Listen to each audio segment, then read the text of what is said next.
One more time. Welcome everybody to this week's episode of Relic News. My name is Lori Gagne and I'll be co-hosting this show with Matt. No, you're co-hosting. Welcome everybody.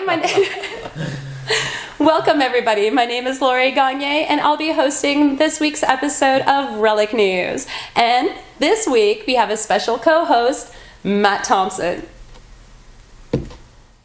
He was featured in my second episode of Relic News. So this week we'll be starting off with Daniel Camacho out of Alaska. He's been hunting since 1995 and he's got 79 videos on YouTube.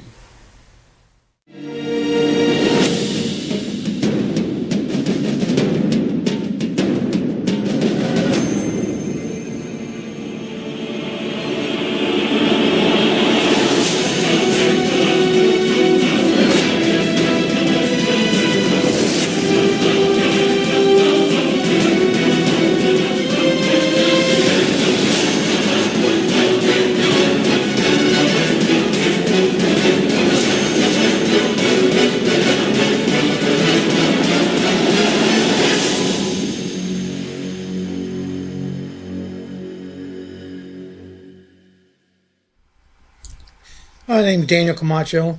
I live up here in North Pole, Alaska. I've been metal detecting since, I think, 1995. And living up here, I just mainly go out looking for old miners' camps, old cabins and tent sites. Basically, that's about it. So, what got you started metal detecting? I reckon an 18-wheeler. Okay.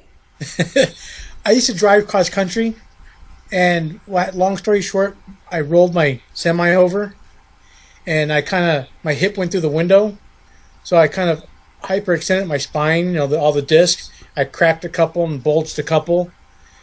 So I was laid up on the couch for a long time, and I always wanted to get into this because I seen someone doing it a long time ago, and, well, I couldn't even carry the trash outside, even really light. So I figured, when I was able to get up and walk around, I went and traded a shotgun in for an old used metal detector, which would force me to get outside and walk and get my strength back. And since I lived in a small town, I figured I'd just go to neighbors' houses and see if I couldn't, which weren't very far away, and metal detector yards. And that got my strength back, and, when you find an old coin or whatever, it kind of got me hooked. And then from there, it's blossomed from there. Wow. What type of metal detector do you use? I have one of those Troy X2s, the old Shadows that I got from Troy. I also use a Tesoro Eldorado, and then my newest machine is a Garrett AT Gold, and I mainly use that one. If I want to strengthen my arm back up after a long winter, I'll break out the X2 Shadow, and I'll just hit some of the schools just around the house, just to get my strength back, and just look for some new coins, go buy a soda pop or something. And then once I get back out in the field, I end up just using the AT Gold, mainly. So you guys have a pretty short season up there, right? Well, yes and no. Granted, we get almost 24 hours of daylight through the summer, so basically we get 2 days in one. And we've been out metal detecting, from 6 or 7 in the morning until midnight. And then you sleep for a few hours and you get up and you're out digging bottles again, early in the morning. So, yeah, granted it's a short season, which should start about 2 weeks from now, if the ground thaws out, which it should be just enough. And we've dug as late as about late October. But, in the early spring we're digging in the snow in semi-frozen ground. And in the fall we're digging in deep snow with super soft ground. So it just depends on how far we go, on if the ground's frozen or how deep the snow is. But we kind of let that dictate. If we get cold fairly quick, that kind of dictates, well, our season's over. Wow, because I know our ground is solid, like frozen solid. Yes. It freezes up, and you still dig? Can you get through it? If the ground's not frozen, I've got photos of me in waist deep snow, digging, and you get the snow aside, and the ground's soft about that, about that deep, 8 inches. But as long as you expose a big enough area to the sun, in a few hours it'll be soft to dig. So I mean, we've dug bottles that couldn't come out of the ground, leave them for a few hours, even left them for the night, come back the next day and just pulled them right out of the ground. You dig a little bit more and then let it thaw out again and go Militech someplace else. Because we have like this permafrost that hits about 4 feet deep. Well, it depends on where you dig too. But yeah, I mean, out in the backyard I've got permafrost. So, I can dig down, and I've actually dug up chunks of ice age, frozen ice, and I've put it in my soda cup. And, the wife, my kids, like, won't you catch some 10,000-year-old disease? I'm like, who knows? They lived a long time back then. Oh, that is cool. But I don't have that problem when we go digging. We haven't dug in any permafrost. I thought you guys would be like totally solid. If you ever actually looked at the videos, we don't really dig. We just kind of just grab the ground. It's like Easter, the Easter basket, the hay. Yeah. We just rip open the ground and reach in and pull the item out. And it looks like it was just lost the day before. It happens all the time. You also bottle hunt a lot, right? Yes, up here we do. What type of bottles? Like, what are the bottles that you're finding? What do they date from? Everything up here usually dates from the Klondike Gold Rush. So basically 1890s to I don't like to go beyond the 1920s. I like to try and find the Gold Rush era stuff, But mainly we find a lot of export beer bottles, and those guys were heavy drinkers. And like I've said before to one of our rookie digger, I have one area that 117 miners were digging in 1907. So if there's 117 miners there, just throw a big number out, 10 guys per cabin. So now you can figure out how many cabins are going to be in this canyon. If one miner drank one beer a day, that's one bottle they threw a day. That's 118 beer bottles out there. So we find a lot of, the beer bottles. We got a lot of champagne bottles. What are those? Like spring water bottles. Dig a lot of, not a whole lot of medicines. I only got a couple of medicines. Cologne. I got a couple of Florida water bottles. That's men's cologne. Imagine them boys probably stunk bad back then before they went into town. So what has been your favorite find to date? From Alaska, or my favorite find overall? Favorite find overall. I like my stuff from Arizona. My Indian war relics. God, it's hard to say. I like them all. I really can't narrow down a specific one. I like the time period, so I like them all.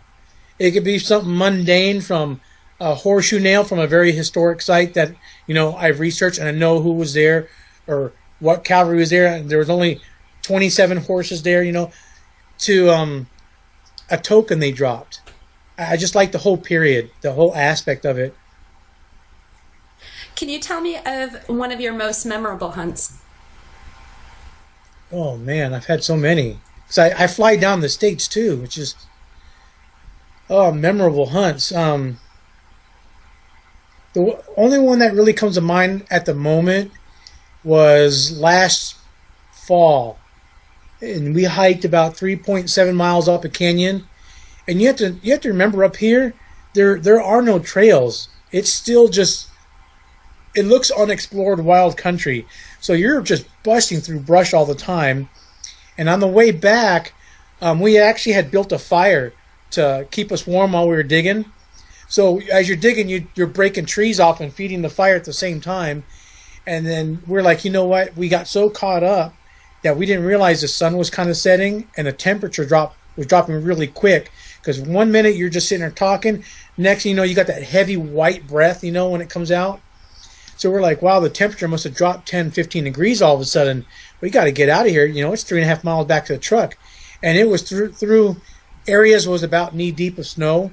So it's going to take us, maybe 2 hours to get back. We better start humping out. And we kind of broke the rule about walking on a frozen river.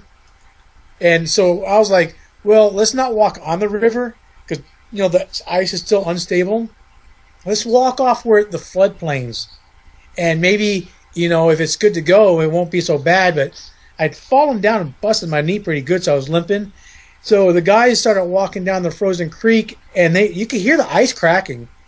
And we just kept on going, and next thing I know, the rookie goes through the ice. He gets all wet. The other guy's filming him laughing. He went through the ice, and I was a smart one. I said, I am not going down through the water. I'm going to go up here where the trees are really thick. I went through the ice, and they got that on film. So, the whole time for about a mile, we were just busting through the creek the whole time.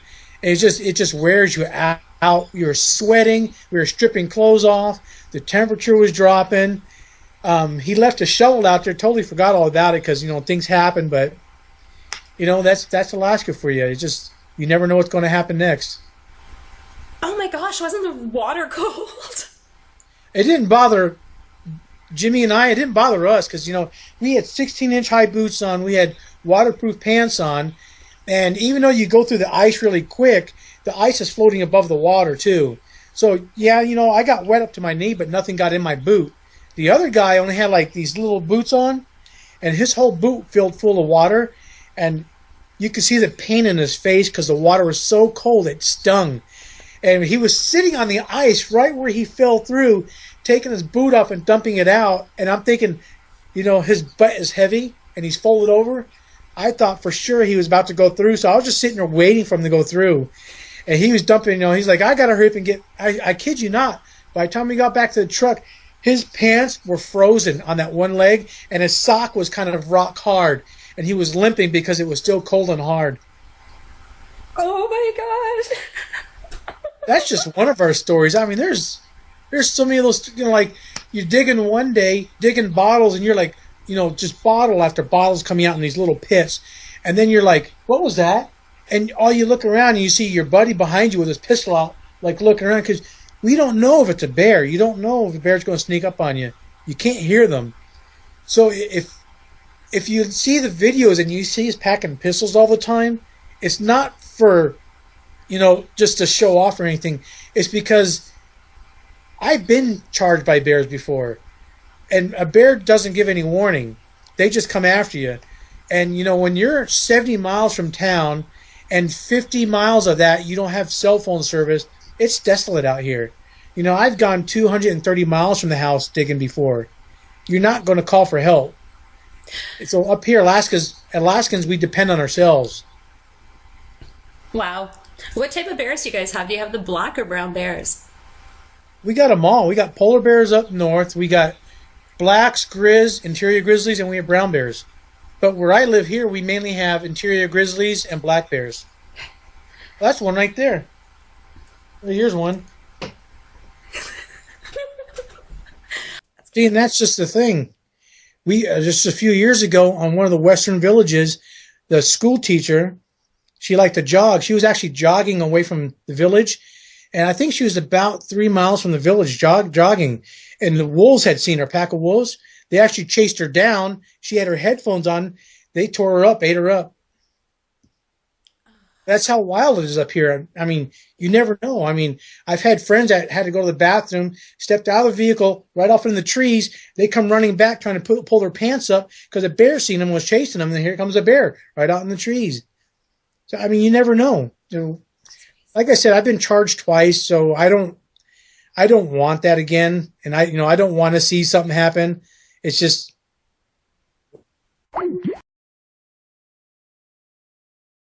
There we go. I got the back recording. Okay. Wow, what a wild, wild Alaska. All the time. And that's one reason why I started the group Arctic Diggers on Facebook. Because everybody just wants to go and find Civil War relics. And that's basically what they're targeting, or that's what they want to see. You go to every website out there and you're looking, Civil War, Civil War, Civil War. Granted, I've been there, I've done that. I've lived in Virginia, I've dug all that, So when I came up here, you don't have that history up here. You have the Russian history, which is old, but you don't have anything really older than that. So, I mean, granted, we've got some Civil War veterans up here and Spanish-American War vets that came up, But, with all that said, I wanted to see what people dug up in the frozen countries. that lived near the Arctic circles, and there was nothing on Alaska.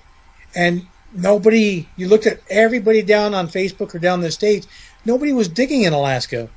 So we said, well, let's get a group, something cold where the people live in the colder northern states and see what they find, because they don't have that old history that everybody wants.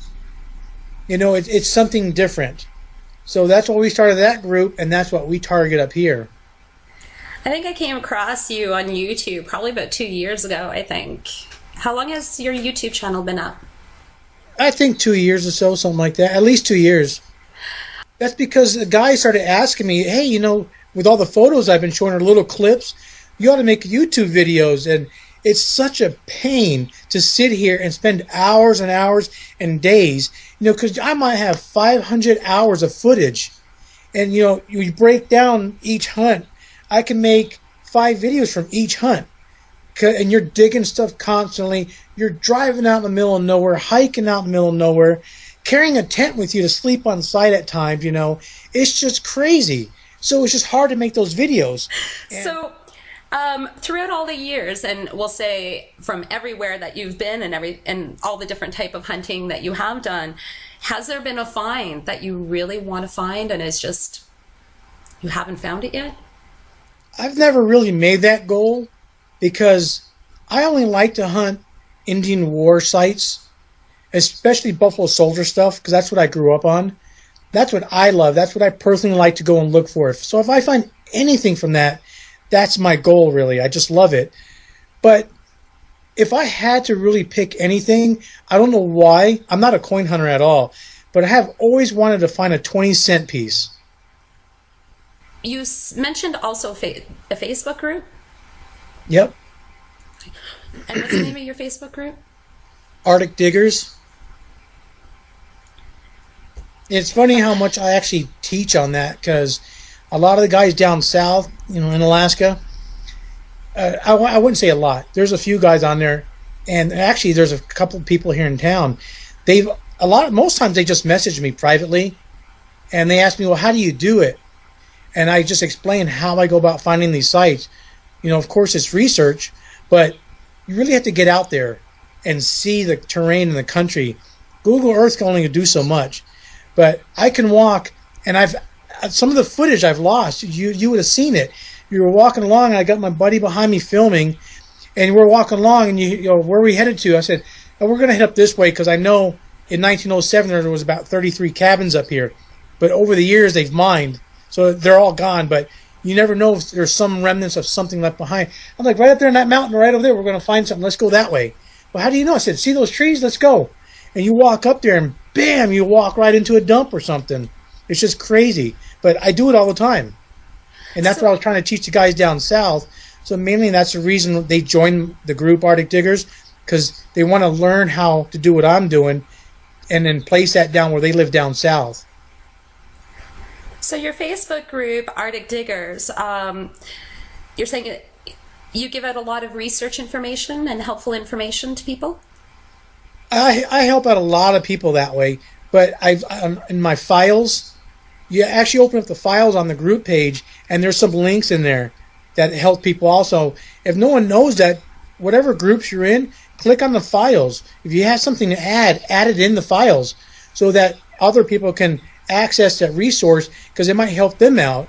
Well, you know what I do have? I got a can right up there on the shelf.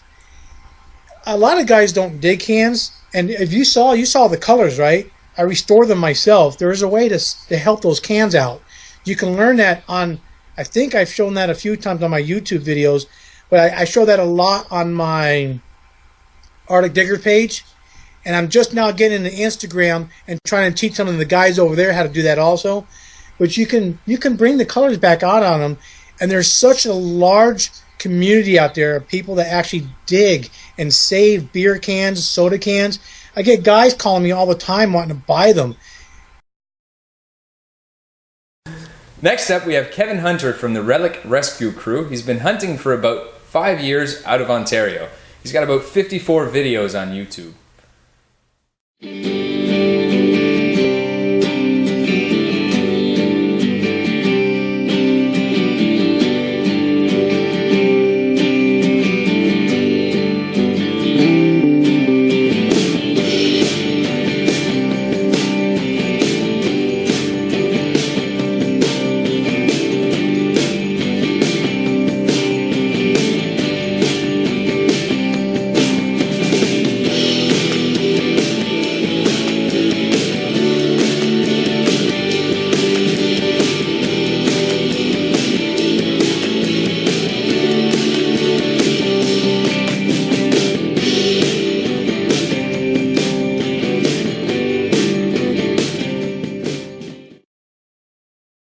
Hi there, I'm Kev. I'm from the Relic Rescue crew down in Ontario in Canada. Kev, how long have you been metal detecting for? I've been detecting around about 5 years, I would say now. How did it all start in metal detecting? How did you discover the hobby? Well, for me, I was already a history buff, and where I live down in southwest Ontario, it's real War of 1812 country. And I went to a local history open day at the local fort here in the town where I live. And they had a display of redcoats and the American forces from the War of 1812. And I got really interested, and then I went to the library, I got books, I went to the bookstore, bought books, and I got really interested in it. And then after that, I got active in some living history stuff, doing War of 1812, redcoat things, and but the more I read, the more I got interested in that. I thought, well, wouldn't it be cool to actually find some of the stuff that these guys maybe owned at some stage? So I went out and bought a detector, and I went from there.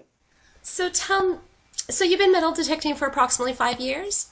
Yeah, I've been detecting about 5 years now. I started with went out and got an ace, I think a Euro ace, a 350. That lasted me a year or so, and obviously you want to upgrade, don't you? You see what everybody else is finding and watch the other people's videos, and then I got an AT Pro, and I had that for a couple of years, and yeah, I was hungry for more, and then I went out and splashed out and treated myself to a Deus. So and I'm really happy with that. That's an awesome machine. I heard it's really lightweight, eh? It's hot. That's one of my favorite things about the Deus is the size of it. It's so small and really light, and the wirelessness is amazing. You can put it down. You don't get wrapped up with your headphone cord when you're moving around, and you can put the machine down, go and talk to somebody, and come back to it. It's just great. I really enjoy that. So, in the past 5 years, what would you say your favorite find has been?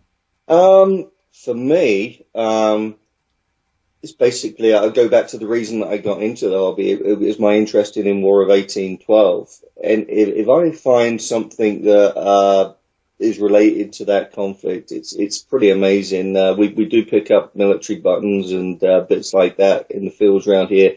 So we can pick up a US military button, and we can date that occupation because the US military occupied this part of Canada for a year or so during the War of 1812. So if I can find that, or a British military button, then I know that particular regiment, when it was here, where it was garrisoned, what action it was involved. So that's amazing when I can do something like that. So do you have one in particular that's your favorite?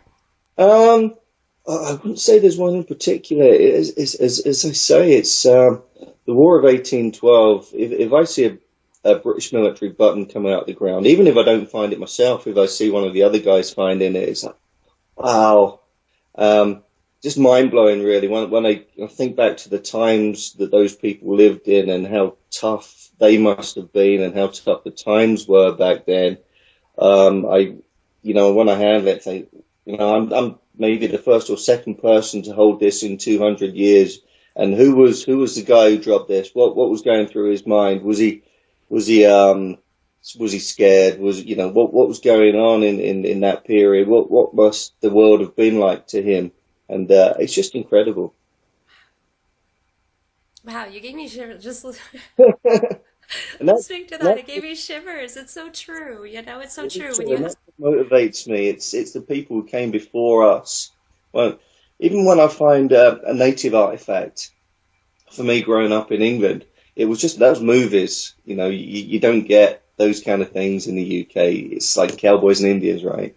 But when I pick one up and find it, I think, well, this arrowhead, their lives were as real as our lives are now. Our society and our towns and our problems, they had those issues as well. And to pick it up and think, what was this person? What was his life like? What was her life like? What was his family like and his troubles? And it's amazing. It's amazing to keep that. And I look at these things, even a coin, I think, and what was going on when this went in the ground, and I go and look at history books or on Wiki and see what was going on in the world. Who was the Prime Minister of England? Who was the President of the USA when this happened? What conflicts were going on in the world? And it really puts it into perspective to me. Do you find a lot of Native American artifacts in the fields? Oh, yeah, we do. This area, the Wyandotte, we're a big, I suppose, tribe in this area, and there were some others as well. But yeah, we do find a lot of native artifacts here, and they're always really, really nice to find. I gotta find one. I Yeah, gotta find an arrowhead. I gotta. That's the kind of places, I find, and again, I'm not experienced, not like some of the other guys, but I have my best luck out in the farmers' fields, because when they turn them over with a plow and stuff, it just brings other stuff up, and you'll know if you're in the right kind of spot, because you see little scrapings and chippings and stuff like that, and then there you go, one might pop up for you. So you just hunt those kind of places, you might be lucky. Do you have a most memorable hunt? A memorable hunt. I wouldn't say there's one hunt in particular that's memorable. I do enjoy the times when I've taken my kids out with me. My oldest has never really been interested. I've got 3 boys. My eldest never really interested. My middle one, he's now 14. When he was younger, he would come out with me, and obviously Jakey, he's my youngest. He comes out from time to time. So it was cool when a couple of my kids come out. And what was really cool, one hunt we were out, and 2 of my boys were out with Jacob's Detector. He's got a Technetics Eurotech, and one was detecting, one was digging. They were out, and they came running over to me. Dad, I think we found something good. Jacob was just digging out here alone, and I digged up a button. Look at this. I think it's a button. It's really nice. I didn't even show my dad yet. And I had a look. So what you found then, boys? And they put their hand out, and in their hand was, I think, an 1820 British Royal Artillery button.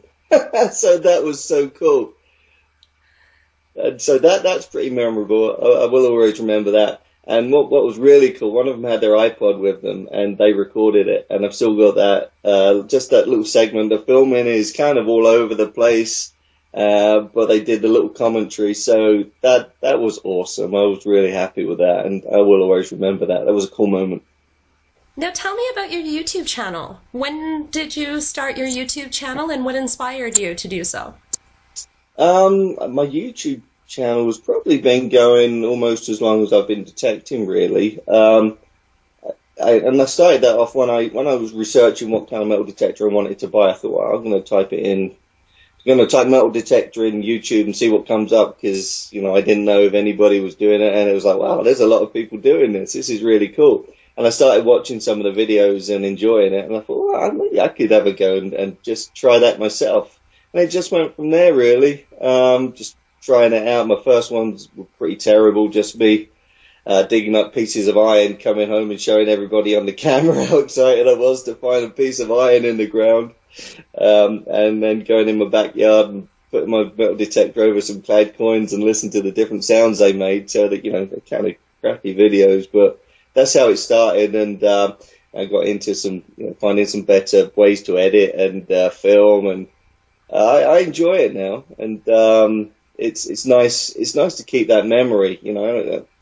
Not many people watch it. I don't really care about that. It's I occasionally when I think, well, I'm going to have a look at some of the old videos, and I always have a smile and I remember that. That was cool. And I really like going out with other people. I'm a social relic hunter. I enjoy the company of others, and I'm just as excited if they find something as whether I find it myself.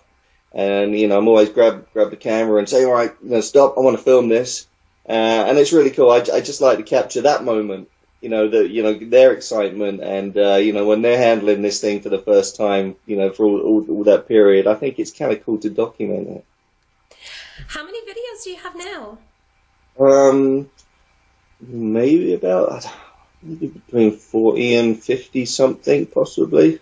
It's in the region of that. I'm not exactly sure. It's up there. We didn't do a lot of filming last year. We started off, and then the summer hit and it was so hot, and afterwards with the crops going in, we just found it was more of a difficult year last year to get out in the fields that we wanted to, because different crops went in, because the weather was all over the place. So this year we've kind of made a pact. We want to get out there and do a little bit more and put more videos out. Good, because I really enjoy your videos. Oh, thank you. And another thing we want to do a little bit more is demonstrate the machines a little bit. Ryan did a really nice video last year on the F75. He's a real whiz with that. He's an expert with that. And a lot of people have watched that who had that machine and found it really useful. So figure, now we've two of us use the Deus. We want to do a couple of videos with that as well, just to demonstrate how we run it and talk about some of the settings. So I think that I find it interesting when other people do it, so it's something that we want to do as well, because it might help somebody. Do you have one video in particular that's your favorite, that you just... I suppose the one, last year I found my first ever Spanish silver. And to me, that was kind of an item that I'd always been hoping to find. And I found my first one last year, and I got that on video. And that was a cool moment. I enjoyed that, and I think the video came out pretty well. So that was one from last summer. 1780. Yeah. It's the best find I've ever had. Honestly, I'm shaking. That's freaking sweet.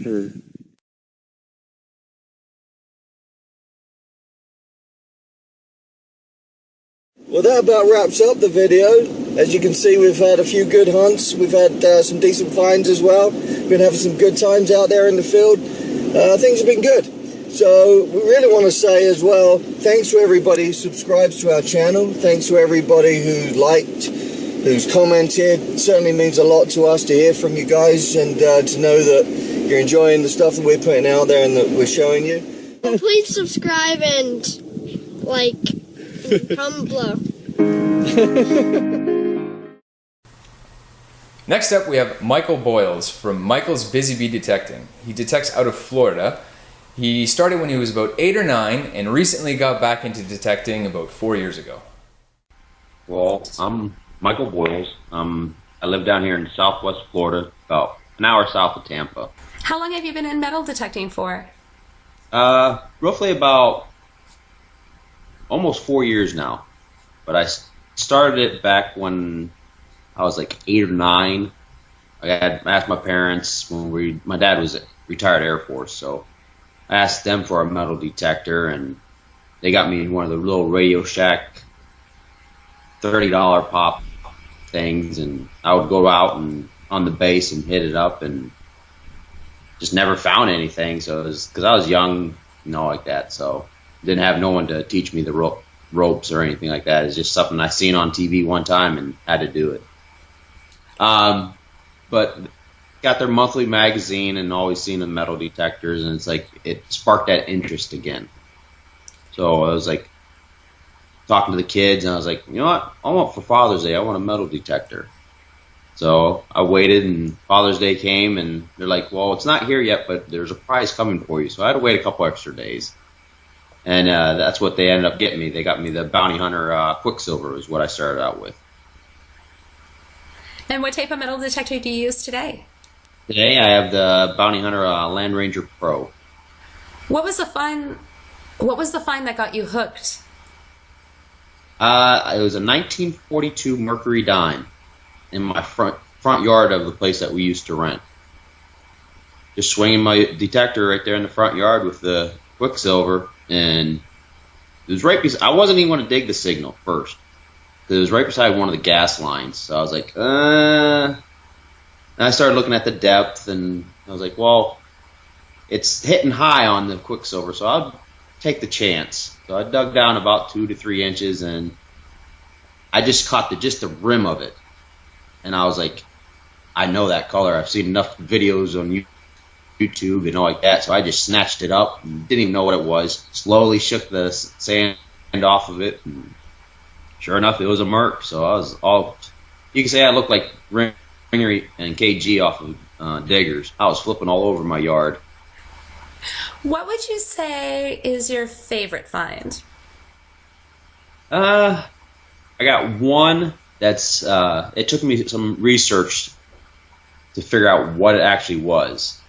I was at we got a campground here for the for the Boy Scouts that my son's in the Cub Scouts, and we always go camping there, and I got permission to hunt it, so I was like, okay. I hit this one target coming up as brass, so I was like, let me dig it, because you got to dig everything if you want to find it. And it came up as a little ring, and I'm like, man, this is weird, because the pattern on the ring is rope-like, but it goes all the way through, even if it was like a finger ring. So I knew it wasn't a finger ring. So, being with the Boy Scouts and that, and a little history on the camp, it's the oldest running Boy Scout camp in the state of Florida. So I was like, all right, I need to do some research. So I started looking it up, couldn't find nothing. Got in contact with the BCA. They couldn't identify it because it didn't have any BCA markings on it. But took me about 2.5 months.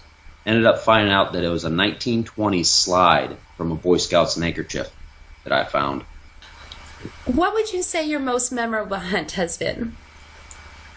Any time that I got my son out there, because we ended up getting him Quicksilver later on that he can swing with me. So anytime I can get out with him is quality time.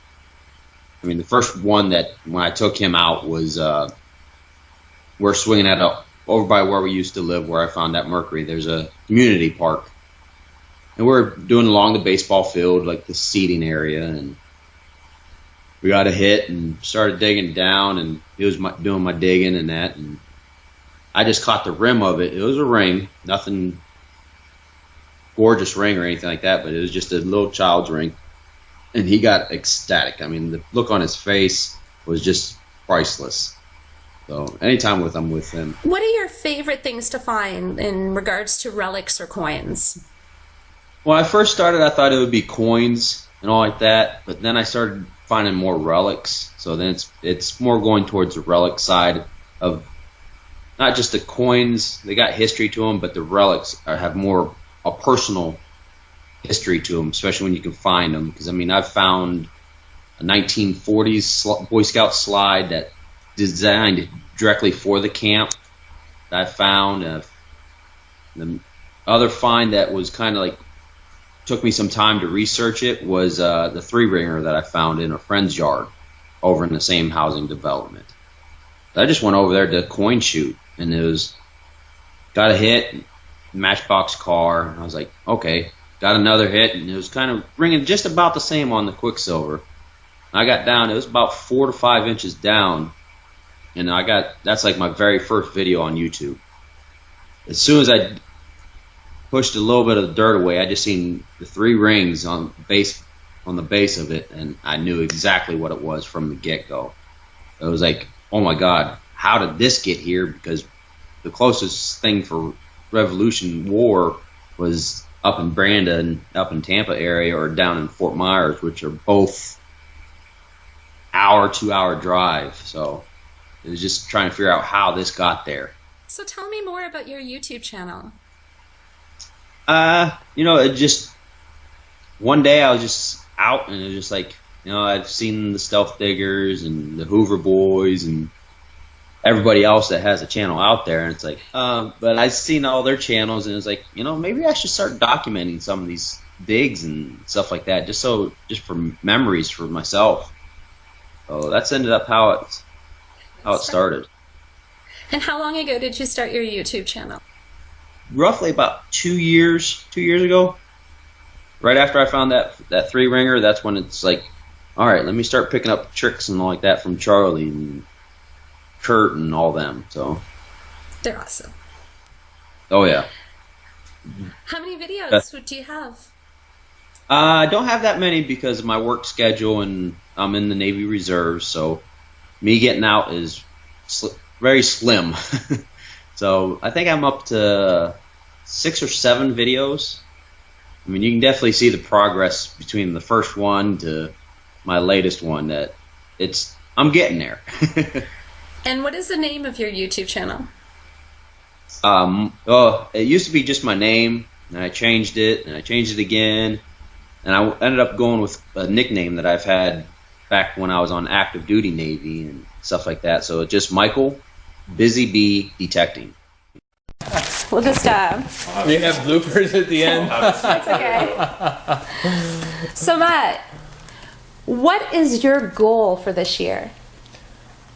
Wow, I'd like to find a bunch of stuff, but high on my list is anything American silver. I'd like to find anything other than a Merc, because I found a few Mercs already, but a nice quarter or a half or anything old. I mean, anything would be great. Any old American silver is on your wish list? Anything, yeah, anything at all, yeah. Did you set any goals this year? Same goal as last year. I'd like to find 50 silver coins, and that's, if I can hit that, I'll be happy, and anything after that is just icing on the cake. Cool. Has there been a find that has eluded you? An American silver. I guess that works. I think we've already figured out what's your favorite. Has your favorite find changed since episode 2 of Relic News? No, it's still my sterling silver pencil. Mind you, the 2 real I found last year was a close second, but the pencil is still takes the cake. I mean, I don't think I'll ever find anything like that ever again. So what would you say you like the most about metal detecting? It's a surprise. You just never know what you're going to find. I mean, you can dig up, the same signal twice and it not be the same thing. It's just the mystery of what you're finding, and then once you found something, then it's just a mystery of figuring out what you found after. It's just, it's great. And I understand you love hunting with other people, and you've had the opportunity of hunting with quite a few people. Yeah. Do you want to name off a few? Hunted with a few people. I mean, I've hunted with you guys. I've hunted with a local guy here, Mark. I've hunted with Nick out of Montreal. He's on the CanadianMetalDetecting.com forum. I've hunted with Ward from CanadianMetalDetecting.com out of Smith Falls. The more people I can hunt with, the better. I've hunted with Cal. Hunted with quite a few different people. I thought you said I hunted with cow. I was like, a cow? Carl. I've been around a cow too before metal detecting. That was a little intimidating. Wow. No, you definitely, you've had an opportunity. Would you say, do you prefer hunting in groups and with other people? I like it. It's just, you've got more opportunity to find things. If you're in a big area, you've got more opportunity to find the hot zone. And it's fun. I mean, whether I find the find or the person I'm with finds the find, everybody wins. Everybody wins. So it's just fun being out there and meeting more people with the same interest as you. Absolutely. I would definitely say that it is a blast hunting with him. Yeah, it's been a blast of hunting with other metal detectorists, and the more metal detectorists that you hunt with and stuff, the more you learn, and it's just a fun experience to share. Definitely great. Everybody's got a different style of hunting, and everybody just kind of learns from each other, and that's the only way you really learn new techniques with the machine that you've been hunting for so long. You take someone else's tips and tricks and you make them into your own. Don't forget to check out Matt Thompson out on YouTube. You won't regret it. He has a drone. He finds incredible finds from the Colonial period here in Canada, and you definitely don't want to miss out on his videos. So that wraps it up for this week's episode of Relic News. I really hope you all enjoyed, and we'll see you next week. Take care. Bye.